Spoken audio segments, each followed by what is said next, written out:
Welcome back. Today, the 21st of December marks 75 years since the birth of pan-Africanist and former Burkina Faso President Thomas Sankara. After initially coming to power via a coup, Sankara implemented sweeping economic policies that looked to prevent famine and break the reliance on Western support as well as debt. To discuss Sankara's legacy and ideas and how they are remembered today, I'm now joined by writer and Black consciousness activist Veli Mbele Ka Sompisi. But Mel, thank you so much for your time and for joining us, especially in commemorating this very momentous day today. Let's perhaps just start off by talking about an overview of Thomas Sankara's contributions to Africa and just the significance of commemorating his birthday anniversary.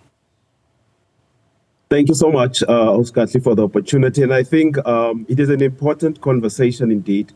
And it is important for this type of a conversation that we must situate Thomas Sankara within a historical context.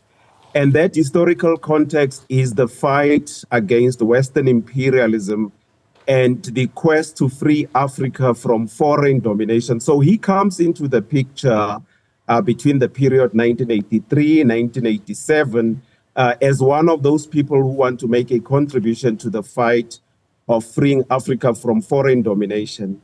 And he then becomes president of what is now known as Burkina Faso. But at the time he becomes president, the country was known as Upper Volta, as a French colony. And then he implements, like you correctly said in your insert, a number of fundamental or sweeping social changes. Amongst others, he engages in a program where he plants over 5 million trees within a period of 5 years. Part of his objective was fighting deforestation.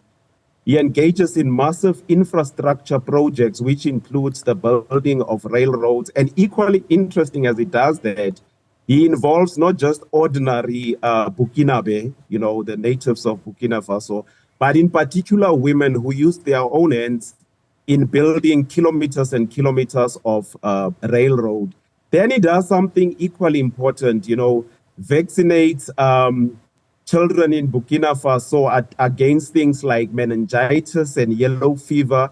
And he saves the lives of between 15 and 20 and 50,000 young Burkinabe. And he achieves all of those reforms or changes within a period of 5 years. And of course, we also know his contribution to the development and advancement of women, outlawing things like forced marriages, female genital mutilation, but also making sure that he puts women in senior positions in government. And he does this in a period of between 4 to 5 years. Sure.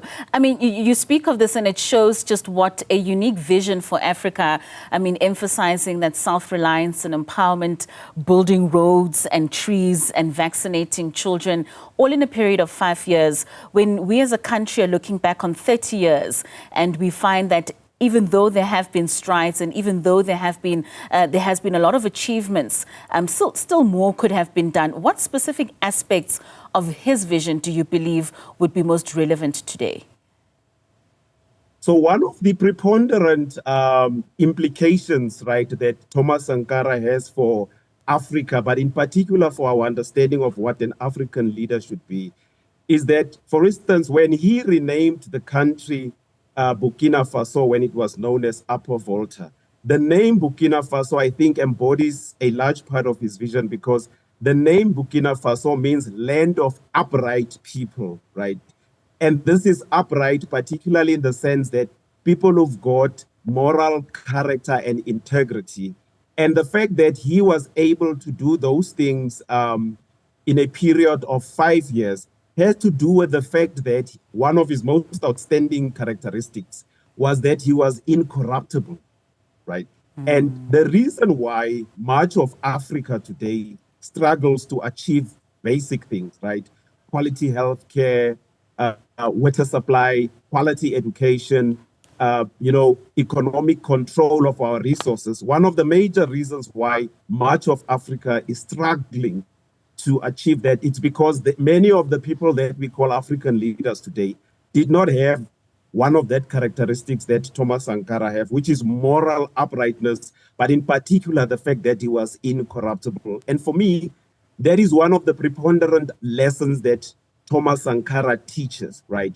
What it means to be an African leader. And this is, for me, one of the things that we must pay careful attention to when we talk about leadership in Africa. And when we talk about leadership in Africa, others argue about the influences of who is the corrupter. I mean, if he was incorruptible and he was a person of upright standing, like you say, there's always a cause and effect. How much of a role does the external world play in corrupting these African leaders of ours, that we are unable to reach some of the objectives like Thomas Sankara had reached in such a short space of time?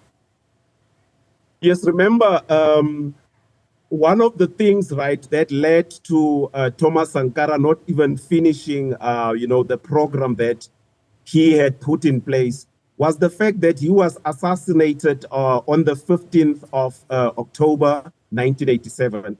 And one of the primary reasons why Thomas Sankara was assassinated, it is because Thomas Sankara dedicated himself to making sure that he does not kneel at the feet, right, of foreign interest, in particular France, and chose to develop domestic capacity and work with countries that were more inclined towards Africa's agenda.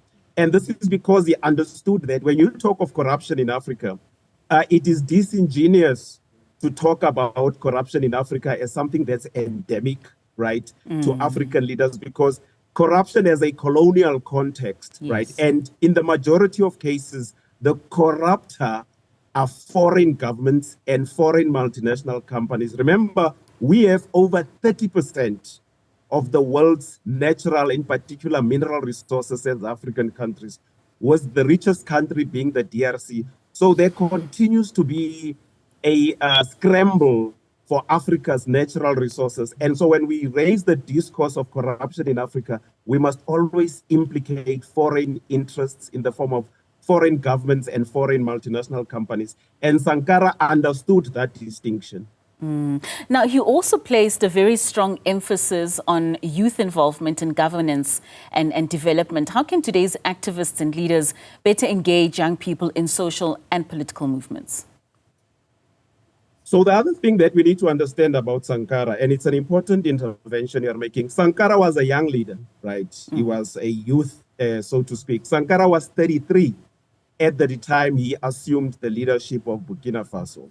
And at the time he's assassinated, he's about 37 or so, right? So he was still a young person. Right. Now, what it also then shows you is that amongst the young people in Africa, there are young people who are more than capable of leading institutions, leading society, but also capable of leading countries.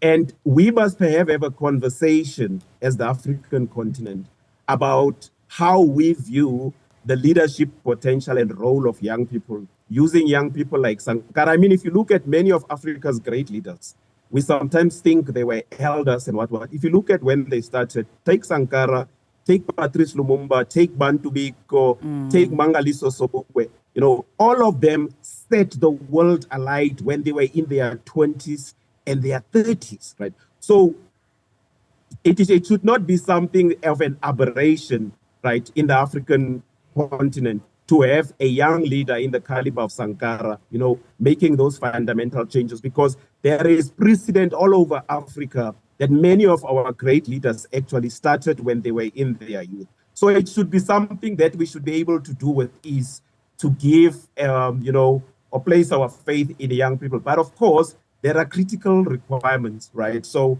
to be young itself is not enough. There must be certain qualities that we look at, things like integrity, things like knowledgeability, things like being incorruptible, but most importantly, also having love for your people, right? That is absolutely critical when you are a leader. You must love those you lead.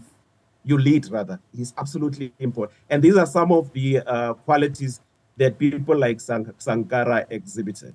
Would you make a comparison between him and Traore?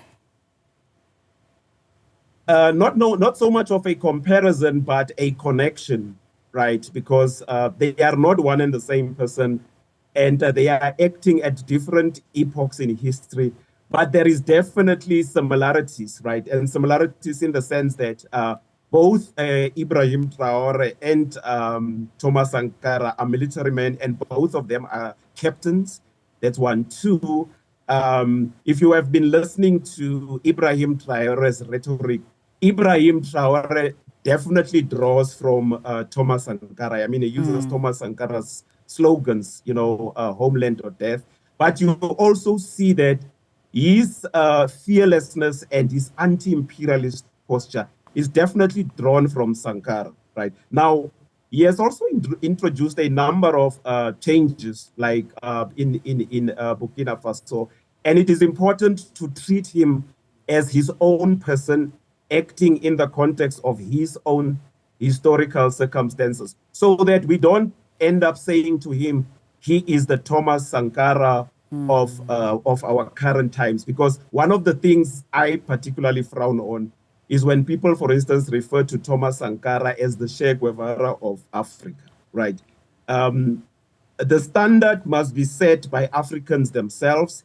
And for instance, in the case of Ibrahim Traore, we must measure and assess him as his own person acting in his own circumstances. Of course. And he has given many of us hope, right, that the vision of Sankara is still alive. Lastly, how did Sankara just embody the principles of pan-Africanism, and what can today's movements do to further this cause in the face of globalization?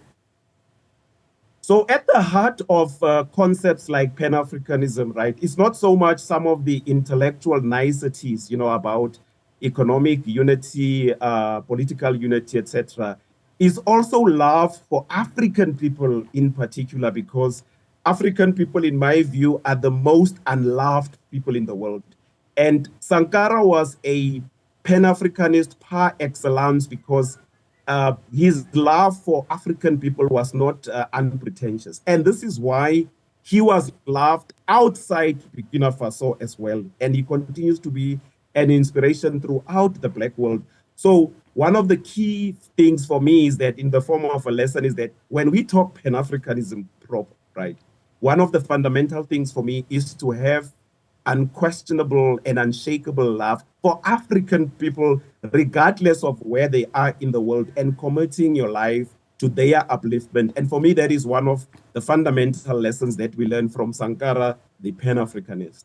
All right, Bab Veli Mbele Ka Sompisi, thank you so much for your time. Always interesting having these kind of discussions with you, writer and Black consciousness activist, speaking to us there on the wake of Sankara's 75th birthday.